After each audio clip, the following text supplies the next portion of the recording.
Dialogue में आपको कहते हैं खुशामदीद। मैं हूं इकरा हारिस। इसे बतौर कौम हमारी बदकिस्मती कहें, कमअक्ली कहें या कुछ और, लेकिन जब भी मुल्क में सियासी इस्तेहकाम के लिए बातचीत का दरवाजा खुलने लगता है तो हमारे सियासतदान खुद अपने हाथों से इस दरवाजे को बंद करने पर तुल जाते हैं। इसकी वाज़ेह मिसाल ये है कि 2 रोज़ कबल ही नवाज शरीफ की जानिब से मुल्की इस्तेहकाम के लिए ऑपोजिशन से बातचीत करने का इशारा दिया तो खुद उनकी पार्टी के अफराद ने उनके मुज़ाकरात की राह में रोड़े अटकाने शुरू कर दिए। आज ख्वाजा आसिफ ने कौमी असम्बली इजलास में तहरीक इंसाफ की मुज़ाकरात की ख्वाहिश को एनआरओ मांगने के मुतरादिफ करार देते हुए कहा कि जब तक 9 मई का हिसाब नहीं देंगे किसी किस्म के मुज़ाकरात नहीं होंगे। इस वक्त रऊफ हसन साहब जो है वो तरले और मिन्नता कर रहे हैं, हाथ जोड़े हैं कि एनआरओ दे। कल भी उनका बयान आया हुआ था। रोजाना जो है बानी पीटीआई अंदर से कह रहा है कि फौज के साथ मुज़ाकरात करने हैं। मैं महमूद खान अचकजई साहब को अस्सलाम वालेकुम, मैं इनसे सिर्फ सवाल करूंगा कि ये फौज के साथ ये मुज़ाकरात करेंगे। दूसरी जानिब खुद तहरीक इंसाफ ये सोचती है कि नून लीग 9 मई की बात इसलिए करती है कि अगर 9 मई खत्म हुआ तो उनकी हुकूमत और सियासत दोनों खत्म हो जाएंगे। साथ में उनका ये भी कहना है कि वो बातचीत के लिए तो हर वक्त तैयार है, लेकिन बातचीत फैसले करने वालों से होगी, यानी वो एक बार फिर एस्टैब्लिशमेंट की तरफ देख रहे हैं। दूसरी जानिब आज सेनेट इजलास में सुप्रीम कोर्ट के जजेस की तादाद बढ़ाने का बिल पेश कर दिया गया। ऑपोजिशन इस बिल को जुडिशल के मुतरादिफ करार दे रही है। आज इस वक्त ये बिल पेश किया गया तो ऑपोजिशन की जानिब से इस हुकूमती अमल को सख्त तनकीद का निशाना बनाया गया।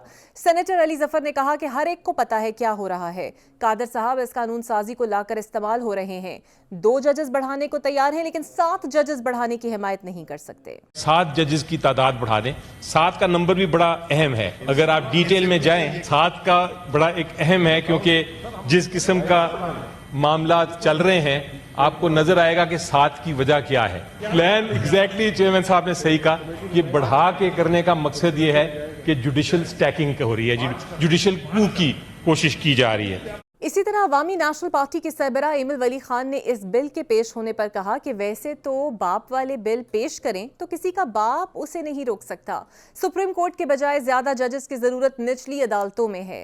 बाप वाले बिल पेश करेंगे और बाप का बिल होगा तो किसी का बाप भी उसको रोक नहीं सकता। जजेस बढ़ाएं, लेकिन सुप्रीम कोर्ट में इतनी जरूरत नहीं होगी जितनी जरूरत लोअर कोर्ट्स में है। इसी तरह हुकूमत कहीं ना कहीं चीफ जस्टिस की मुद्दत मुलाजमत में तौसी का भी सोच रही है, लेकिन इसका खुलकर इजहार नहीं कर रही। गुज़िश्ता रोज राना सनाउल्लाह ने एक निजी टीवी को इंटरव्यू देते हुए ये बात तो की कि चीफ जस्टिस तौसी के हक में नहीं, और उन्होंने ये बात वजीर कानून और अटॉर्नी जनरल से खुद कही है।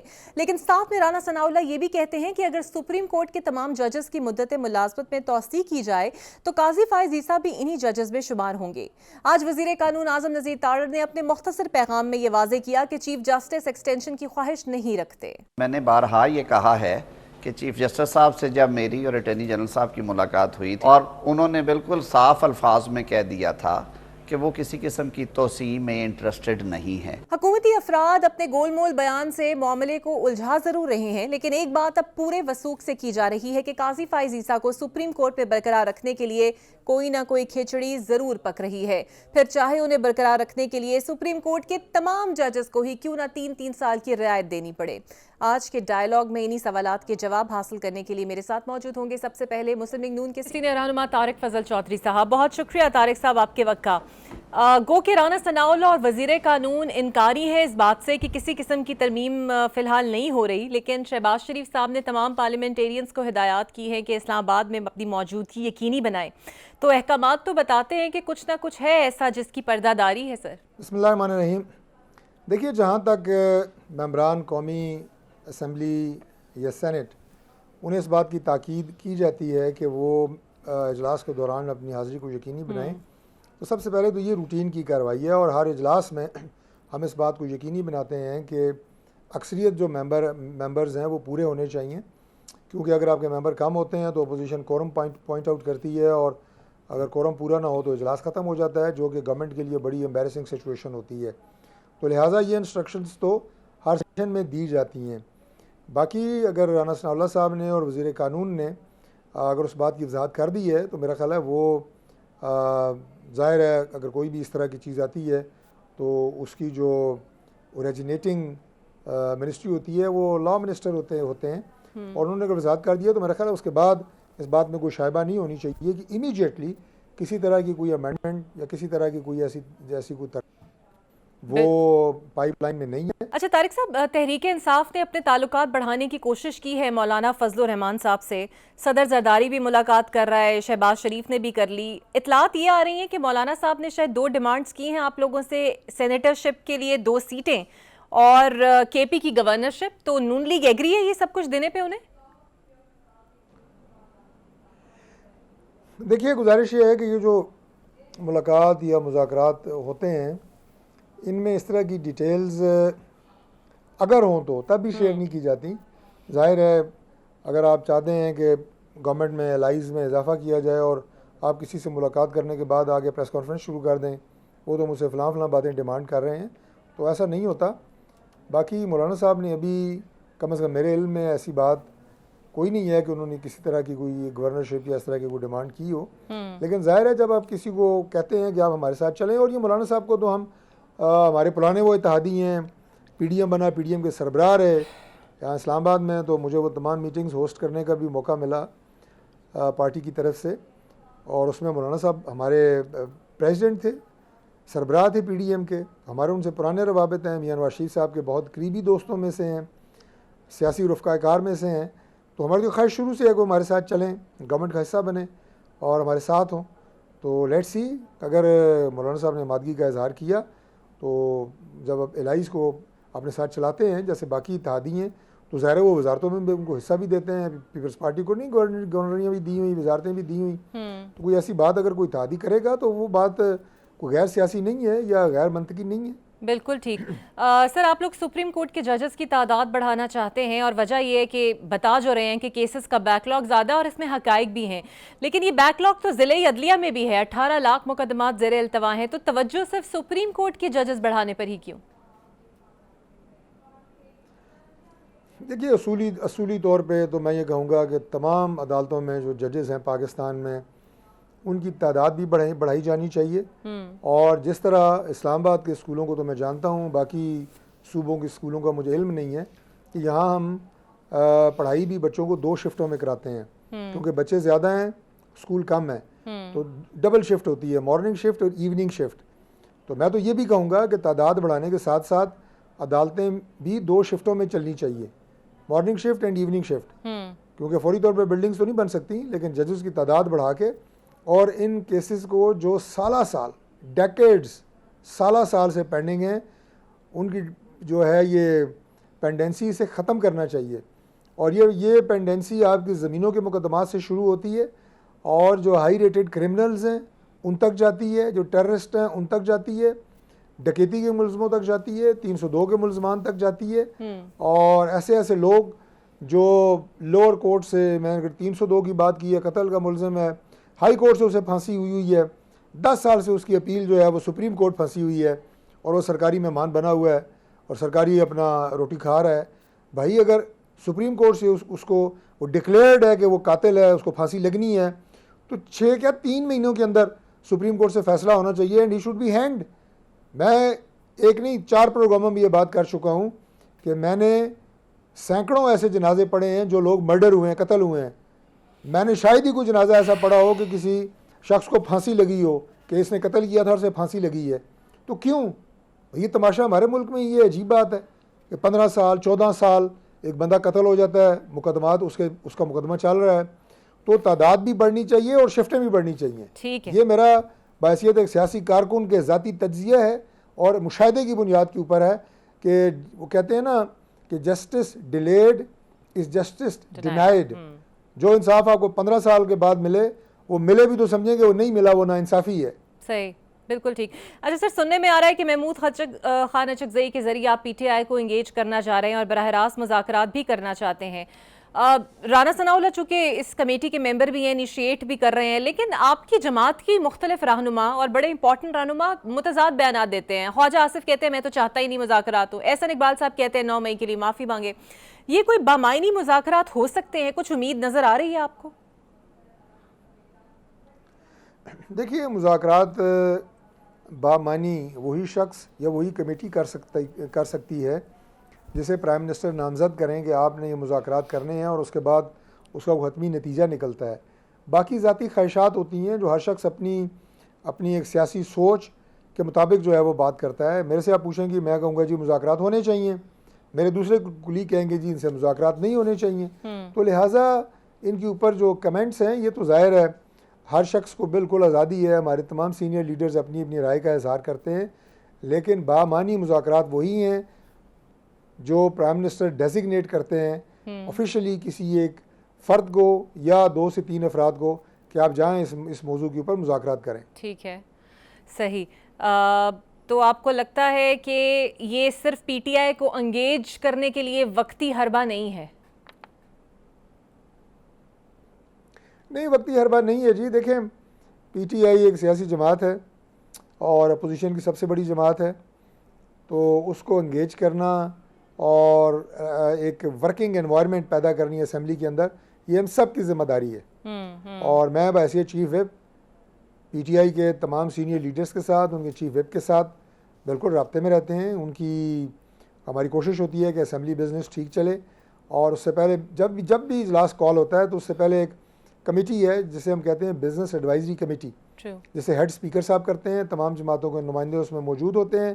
तहरीक इंसाफ की पार्लिमानी लीडर जरताज गुल साहिबा, उसके साथ बैरिस्टर गौहर, अली मोहम्मद ख़ान और उनके चीफ विप, वो इस कमेटी के मेंबर हैं। और तमाम खदोखाल इजलास का दौरानिया, उसकी टाइमिंग्स, क्या क्या बिजनेस आना है, वो सारे उसमें डिस्कस किए जाते हैं। और ये इंगेजमेंट ये नहीं, और क्या है, आप इसको कोई भी नाम दे दें कि हमने कैसे आगे चलना है, असेंबली की कार्रवाई आगे चलेगी तो आप ये कहें कि कोई जमहूरी अमल आगे बढ़ेगा।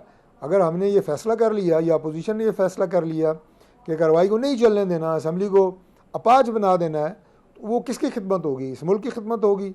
इसलिए ये इंगेजमेंट्स जो हैं ये ज़रूरी होती हैं, और सियासत हम सियासी मैदान में करते हैं।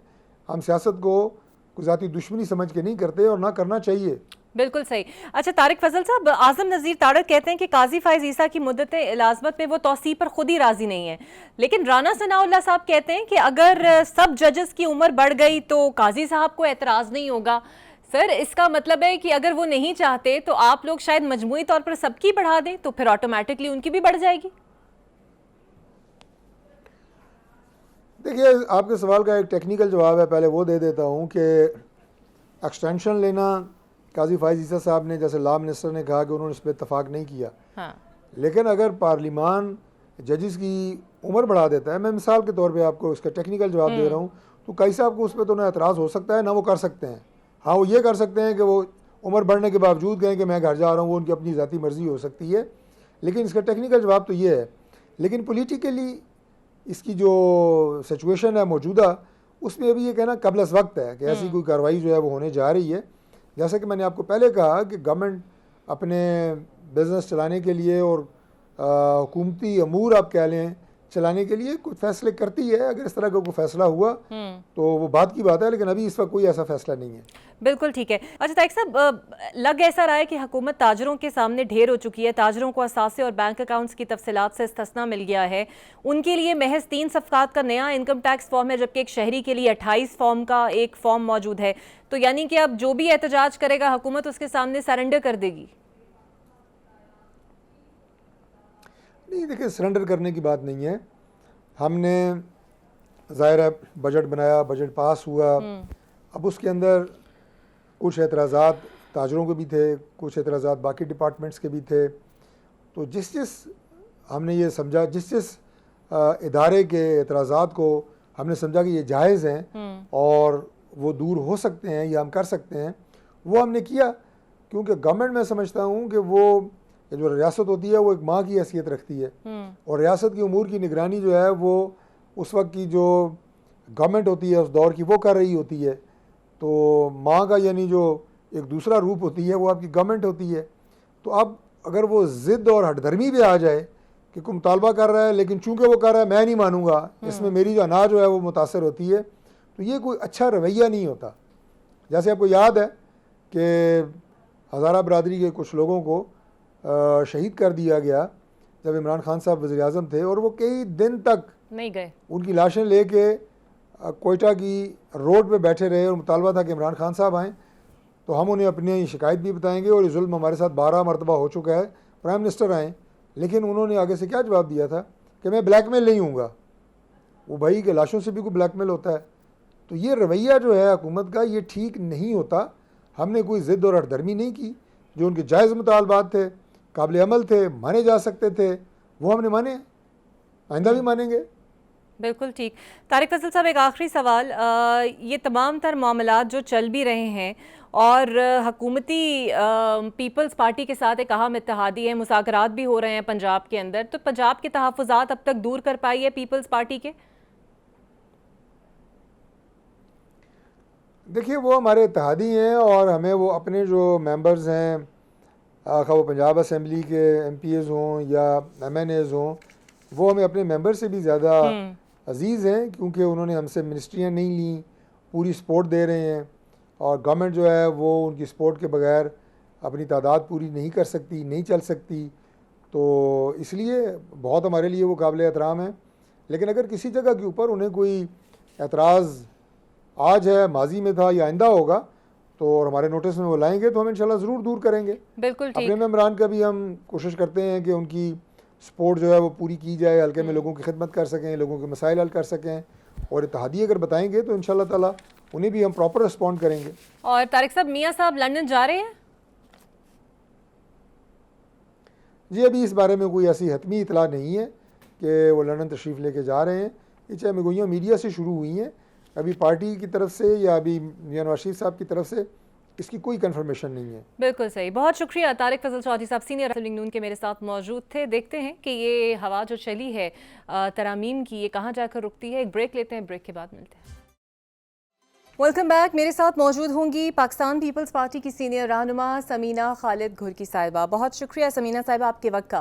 सदर आसिफ अली जरदारी की मुलाकात हुई मौलाना फजल रहमान से और फिर शहबाज शरीफ साहब खुद चलकर उनसे मुलाकात करने गए। आपको लगता है तमाम तर मुलाकातों के बाद मौलाना साथ देंगे आईनी तरमीम पर? बिस्मिल्लाहिर्रहमानिर्रहीम जी, मैं समझती हूँ कि जो पार्लियामेंटेरियंस हैं और पाकिस्तान के लिए जो समझते हैं कि पाकिस्तान की बेहतरी और इस्तेहकाम और इस वक्त जो मौजूदा सूरत हाल है हमारी, जो जिस क्राइसिस से हम गुज़र रहे हैं, उन हालात में मैं समझती हूँ कि कंसेंसस के साथ पार्लियामेंट में जो भी लेजिस्लेशन हो और उसके लिए तमाम पार्टीज़ को अपना अपना रोल प्ले करना चाहिए, चाहे वो गवर्नमेंट का में हो चाहे वो अपोजिशन में हो। तो मौलाना साहब का क्योंकि बहुत ज़्यादा इम्पॉर्टेंट इस वक्त इसलिए पोजीशन है कि सभी को पता है कि वो दोनों पार्टी अपोजिशन वाले भी उनको पास जा रहे हैं, लेकिन हुकूमत भी। और हुकूमत मेरा ख्याल है जो पाकिस्तान में होती है उसका काम ही ये होता है कि पाकिस्तान की बेहतरी के लिए कदम उठाए। और तमाम मैं समझती हूँ अगर कंसेंसस के साथ आगे बढ़ा जाए तो इससे अच्छी और कोई बात नहीं। तो मौलाना साहब बहुत ज़्यादा ज़ीरक सियासतदान है, तो मुझे उम्मीद है। और उनके पास जब आसिफ अली जरदारी साहब गए हैं और हमारे प्राइम मिनिस्टर शहबाज शरीफ साहब भी गए हैं, तो रिज़ल्ट जो है उम्मीद है कि इंशाल्लाह बहुत अच्छा मतलब होगा और वो कोऑपरेट करेंगे। और पाकिस्तान की जो इस वक्त मैं समझती हूँ पार्लियामेंट में ज़रूरत है लेजिस्लेशन की, इन क्राइसिस से निकलने के लिए वो साथ देंगे। आपको लगता है कि सुप्रीम कोर्ट में जजेस की तादाद एक तो इसलिए भी बढ़ाने का मौक़िफ़ ये है कि जनाब केसेस की तादाद बहुत ज़्यादा हो जाती है, लेकिन आप लोगों ने पहले एडहॉक जजेस भी लगाए, अब मुस्तकिल जजेस की तादाद बढ़ाई जा रही है। फिर उस नशस्तों के फ़ैसले के बाद ज़्यादा ये तैयारियाँ शुरू हुई। हुकूमत तो पहले भी PDM की थी, तब ये ख्याल नहीं आया, लेकिन अब ऐसा फ़ैसला किया जा रहा है। कोई ख़ास वजह आप समझती हैं इसके पीछे? नहीं, देखिए इसकी ज़रूरत थी क्योंकि कुछ चीज़ें वो जो PDM की हुकूमत थी वो पता था कि इलेक्शन तक है ना, तो उसके पास इतना इस तरह टाइम नहीं था क्योंकि और बहुत सारे इश्यूज़ थे। आपको पता है कि अभी भी पार्लियामेंट में वो पोजीशन नहीं है। हम बारहा सभी लोग मेंबर्स रहे हैं और मुझे भी एक्सपीरियंस है 2 दफ़ा का। तो पार्लियामेंट को अगर आपने चलाने के लिए तो उसमें पार्लियामेंट में ये है कि हर वक्त ये जो एक दूसरे पे इल्ज़ामात और ये तो उस तरह की सियासत, अगर हम नुमाइंदगी पूरे पाकिस्तान की करते हैं मुख्तलिफ पार्टीज़ के लिए, तो उसमें ये है कि हम नुमाइंदा तो अवाम के होते हैं ना, तो अवाम के मसाइल को हमें लेके आगे चलना चाहिए। जो जजेस वाली आप बात कर रही हैं तो ये लेजिस्लेशन जो है आपको पता है मेजॉरिटी के साथ कुछ होती है, कुछ सिंपल मेजॉरिटी के साथ होती है। तो बिल्कुल उसके लिए ये ज़रूरी है, ना सिर्फ मैं नहीं समझती हूँ कि सिर्फ रिजर्व सीट्स को हाईलाइट किया जाए। वो तो कोर्ट ने जो फैसला दिया और उस पर अमल हुआ, ये तो नहीं है कि कोर्ट के फैसले को नहीं बिल्कुल माना ठीक। गया, लेकिन ये है कि केसेस बहुत ज़्यादा हैं, इतने ज़्यादा हैं कि इम्पॉर्टेंट केस भी लोगों के, आम लोगों के रह जाते हैं। तो ये तो चूँकि हाईलाइट चीज़ें हो जाती हैं, तो ये जो आपने रिज़र्व सीट्स का कहा है तो इसलिए ये प्रोमिनेंट हो गया। अदरवाइज़ ये है कि जजेस की तादाद बढ़ेगी तो बहुत सारे लोगों का सैकड़ों नहीं लाखों लोगों के मसाइल बिल्कुल हल सही। होंगे। मेरे साथ ही मौजूद रहेगा, मुझे ज्वाइन किया पाकिस्तान तहरीक इंसाफ के रहनुमा हैं नईम हैदर पंजोता साहब। बहुत शुक्रिया नईम साहब आपके वक्त का। आप की हुकूमत के साथ मुज़ाकरात करने में कितनी संजीदा है PTI, क्योंकि दोनों जमातों के कायदीन कभी कोई बयानात देते हैं, कभी कोई बयानात देते हैं, किसी को पसंद नहीं है PTI के साथ मुज़ाकरात, कोई अचकज़ई साहब को इन्वॉल्व कर रहा है, तो बामायनी मुज़ाकरात हो पाएंगे? देखिए, बहुत शुक्रिया, आपने एक मौका दिया। पहली बात तो यह है कि मुज़ाकरात की अगर बात की जाए तो खान साहब का जो मौक़िफ़ है या खान साहब ने जो अथॉरिटी दी है उसके मुताबिक अगर देखा जाए तो हमारे लाइन से उसको सरफराज जो है साहब, अब अचकज़ई साहब हदीगत हमारा कोई अगर रहनुमा बात करता है तो वो भी सिर्फ उस सूरत-ए-हाल के अंदर उस बंदे से बात करेगा जिसके हवाले से खान साहब ने वाज़ेह तौर पर कहा है। नंबर 1 बात यह है कि खान साहब ने पॉलिटिकल जमातों से बात करने को कहा है, लेकिन सवाए 3 जमातों पे जिन्होंने मैंडेट चोरी की, क्योंकि अगर वहां पर बात की जाए तो घर जाना तो किसी सूरत बात बन ही नहीं पाती, कर ही नहीं पाती। नंबर 2 बात ये रह गई कि जो बाकी पॉलिटिकल जमातें हैं जिनमें फॉर एग्जाम्पल है दीगर जमातें हैं जो आइन और कानून की बालादस्ती की जंग लड़ रही हैं या वो समझते हैं कि वो आइन और कानून की बालादस्ती चाहते हैं। ठीक है, मेरे साथ ही मौजूद रहेगा नईम साहब। समीना साहिबा, जिस तरह नईम साहब बात कर रहे थे, हुकूमत चाहती है PTI से मुज़ाकरात करे, मियां नवाज शरीफ ने भी कहा है कि तमाम जमातों को इंगेज करना चाहिए और रोल उन्हें प्ले करना चाहिए, तो क्या पीपल्स पार्टी इन मुज़ाकरात में कोई रोल प्ले कर सकती है? मैं समझती हूँ कि पीपल्स पार्टी कभी भी कोई डेडलॉक को वो नहीं मानते। वो कहते हैं कि हमें आगे बढ़ने के लिए जो है डायलॉग करना चाहिए। तो पीपल्स पार्टी ने हमेशा ऐसी कभी भी नहीं, हमारी लीडरशिप ने किया। आपके सामने है कि नवाज शरीफ साहब के साथ मिसाक जमहूरियत हुआ, बीबी साहिबा ने किया, उसके बाद भी जब जब मुल्क को ज़रूरत पड़ी है पीपल्स पार्टी ने फ्लेक्सिबिलिटी का जो मुजाहरा करके पाकिस्तान की बेहतरी के लिए, पाकिस्तान के इस्तेहकाम के लिए आगे बढ़ते रहे हैं, कभी भी ऐसे नहीं किया। तो मैं समझती हूँ कि जो भी फ़ैसला होगा लीडरशिप का, और वो कभी भी ऐसे नहीं होता कि ना करें, अगर इस तरफ वो है। और ये पहले भी चूँकि जो PTI की लीडरशिप है उन्होंने हमेशा कहा कि हम इन लोगों से बात नहीं करेंगे, लेकिन अगर ऐसी सूरत हाल है अगर होगी तो पीपल्स पार्टी ज़रूर जो है वो करेगी, लेकिन फ़ैसला जो है हमारे चेयरमैन का और उनका होगा, पाकिस्तान पीपल्स पार्टी के चेयरमैन बिलावल भुट्टो जरदारी साहब का, कि बिल्कुल ठीक, बिल्कुल सही, और उन्होंने हमेशा किया है।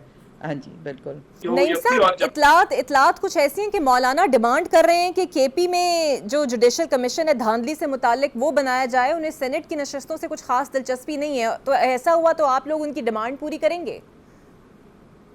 देखिए, अभी तक उन्होंने कोई नशिस्त की बात नहीं की। ये भी मैंने पूछा था कि कई बार आपसे बात हुई हो, तो उन्होंने कहा कि कोई ऐसी बात नहीं की, और अगर कोई बात करते हैं तो होगा, देखा जाएगा।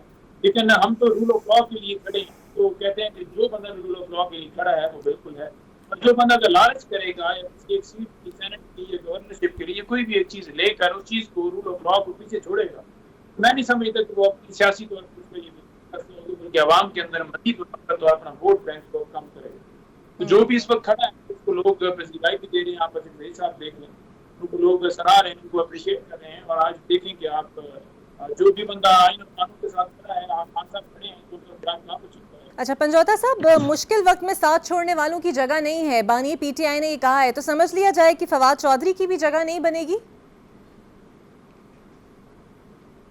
देखिए, जहाँ तक बात की जाए तो मुश्किल वक्त के अंदर जिन लोगों ने पार्टी छोड़ी है उनकी हद तक अगर बात की है तो खान साहब बड़ा क्लियर मौक़िफ़ है। कुछ लोग हैं जिनके ऊपर प्रेशर भी नहीं था और खुद से छोड़कर चले भी गए और दूसरी पार्टी में ज्वाइन भी कर लिया, और मुसलसल जो है, जैसे मतलब आप देख लीजिए के अंदर वो एक इसी तरह परवेज खटक हो गए या फिर बाकी दीगर हो गए, उनकी हद तक तो बिल्कुल नहीं है। लेकिन जहाँ तक खान साहब समझते हैं कि जिन लोगों की ऊपर बात की जाती थी, इस पर क्या जबर किया, और वो उन्होंने जाकर किस तरह का जहर नहीं उठाया, हमारे खिलाफ गवाही नहीं दी, या वो खड़े रहे, या वो चुप हो गए, उनके ऊपर जुल्म किया गया, तो उनकी हद तक जो है वो खान साहब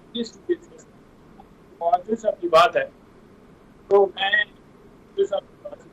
खान साहब पेशेंट जो है मेरे सामने कभी बुरा नहीं किया, उन्होंने तारीफ ही किया कि जिस वक्त फवाद साहब थे उन्होंने जिस तरह से पार्टी को जो है वो किया, वो काफी तारीफ है, और उन्होंने कहा कि उनकी बड़ी जो है वो उस टाइम पर वो बड़ा दिलेरी के साथ बोलते थे, हमारा नैरेटिव अच्छे तरीके से लेकर चलते थे। लेकिन उनकी वापसी की जो बात है तो डेफिनेटली खान साहब जो है वो उसके अंदर जो है मेरा ख्याल में अभी करंट मैसेज है वो यही है कि जिस वक्त वो बाहर आएंगे तो डिसाइड करेंगे कि केस टू केस किसकी वापसी है, किसकी कितनी खान साहब समझते हैं कि मजबूरी थी, तो फिर केस टू केस खान साहब का फैसला होगा, और दोस्त आएगा, तो जो खान साहब का फैसला होगा हमें तो मनोमान तस्लीम है। और इस बार भी आपको लगता है इस्लामाबाद का जलसा आप लोग कर पाएंगे, क्योंकि पुलिस ने पहले ही आपको रहनुमा को गिरफ्तार कर रहे हैं, आपकी जमात का ये मौक़िफ़ है, और कई जमातों ने तो NOC भी नहीं लिया लेकिन उनको जलसा करने दिया गया। देखिए, अगर बात की जाए कि गिरफ्तारियों की, छापों की, हमें हरासा करने की, तो ये टिकटॉकर जो है जो बैठी हुई है पंजाब के अंदर इसी तरह जुल्म जबर करवा लोगों पर करवा रही है, जहाँ पर बाजी करती है कि मैं अपोजिशन के पास गई हूँ सलाम लेने के लिए और वहाँ पर बात करने के लिए, क्या है जी मुल्क सूबे को चलाएं, अवाम की खातिर ये सारा करें, तो अवाम ने तो आपको रिजेक्ट कर दिया। कौन है आप, किस रूल से आप ये बात करें, किसी ने आपको मैंडेट दिया, किसी ने आपको कहा है कि आप जाकर बात करें, अवाम ने आपको दी नहीं है मैंडेट, आप अपने खुद आ गई और कहती हैं जी आए जी हम सूबा चलाते हैं, किसने आपको ये ऐसी बात करने की भी? उनके पास तो कोई अथॉरिटी नहीं है। जब किसी बंदे के पास अथॉरिटी नहीं हो, ना किसी के पास कोई इखलाकी जरूरत हो, तो फिर उसका काम यही होता है कि जो उसने डाका डाला है उसको डालने के लिए खुद करेगा, FIR भी देगा, पर्चे भी करेगा, लोगों पर डालेगा, सारा कुछ नहीं। लेकिन आप तैयारी हमारी हर रोज मीटिंग जारी हैं, इंशाल्लाह ताला आप देखेंगे कि अवाम का समंदर आएगा, इस्लामाबाद इंशाल्लाह जलसा होगा। और अगर ये NOC हमारी ऐन मौके के ऊपर कैंसिल करते हैं तो इंशाल्लाह फिर भी हम जलसा करेंगे, क्योंकि ये आईने पाकिस्तान हमें हक देता है। ये 547 से इसमें फिर जरूरत नहीं है, पहले खुद अंडरटेकिंग दे चुके हैं कोर्ट के अंदर कि कर लिए, बार बार ये करके ये चाहते हैं कि कोई भी एक्टिविटी ना हो जो इनके पर्दे के ऊपर, जो इन्होंने पर्दा डाला हुआ है वो पर्दा या हो सके। बिल्कुल सही। समीना साहिबा, आपको लगता है कि सुप्रीम कोर्ट का इशू हो, अदलिया का मामला हो, तमाम चीज़ों में तो पाकिस्तान पीपल्स पार्टी साथ भी दे रही है और अपने मुतालबात भी मनवा रही है, लेकिन इस तमाम तर चीज़ के अंदर कहीं अवामी मसाइल दबते जा रहे हैं और अपोजिशन को दीवार से लगाया जा रहा है?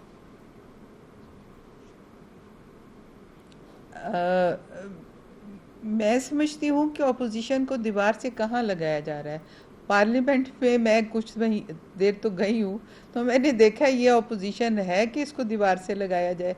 आपस में अंडरस्टैंडिंग नहीं होती, ये कुछ बोल रहा है दूसरा कुछ बोल रहा है, और मुख्तलिफ पार्टी से बार बार हर दौर में आए हैं। तो अब आप देखें कि उन्हीं चीज़ों पे इनकी अपने स्टैंप्स लगे हुए हैं, अपने अपने थम्स मैं समझती हूँ लगे हैं, कभी किसी के साथ रहे कभी किसी के साथ रहे। अगर पाकिस्तान के लिए सोचें, हम सब सियासतदान, मैं अपने आप को भी शामिल कर रही हूँ, तो बिल्कुल हमारी सोच फ़र्क होती है। फिर हम अवाम के मसाइल को जो हाईलाइट करते हैं उनको सॉल्व करने की कोशिश करते हैं, तो ये तो हर वक्त लड़ाई नहीं ख़त्म करती। देखें, अगर आज PTI के लीडर अगर जेल में है तो हर पार्टी के साल हर साल जेलों में रहे हैं, ये कोई नई बात नहीं है। जब उन पे कोई केसेस हैं, जिस वक्त वो होंगे, हमारे मतलब जो मौजूदा प्रेसिडेंट है आसिफ अली जरदारी साहब 12 साल जेल में रहे, कोई एक केस उन पे साबित नहीं हुआ।